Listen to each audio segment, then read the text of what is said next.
In this guide, I'm going to show you how you could fix your PS5 not connecting to Wi-Fi. Before we do get to this guide, make sure to like the video and subscribe to the channel with all notifications on. It really does help the channel and lets us know that you want more content like this. We'd greatly appreciate it, and if at any point throughout this guide you did have any questions, just ask them down in the comment section below and we can help you out further. I'm going to be doing my best to reply to every single comment down there.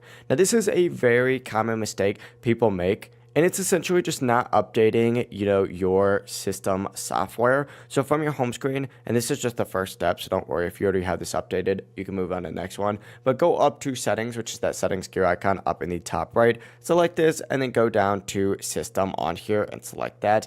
From here, go ahead and choose System Software Update here in Settings, just like so. Select it, and if there's an update available, go ahead and update it. I actually just did an update before making this video, which is why I don't need to do this. But if your console isn't updated, it can prevent you from connecting properly to online services, even if your Wi-Fi works fine on your phone or other devices. From here, go back out, and what you're going to want to do is test your internet connection. So go back to Settings, and then go to Network, and then from here, what you're going to want to do is select Test Internet Connection, and this will confirm whether your PS5 is successfully connecting and where the issue might be. If you're still having issues, I highly recommend using a LAN or Ethernet cable instead of Wi-Fi, because a wired connection is a lot more stable, it's faster, and it's less likely to disconnect, especially if you're playing online multiplayer games. But that is it. Those are the main fixes if your PS5 isn't connecting to Wi-Fi. If this guide did help you out, make sure to like the video and subscribe to the channel with all notifications on. It really does help the channel and lets us know that you want more content like this. We'd greatly appreciate it, and if at any point throughout this guide you did have any questions, just ask them down in the comment section below and we can help you out further.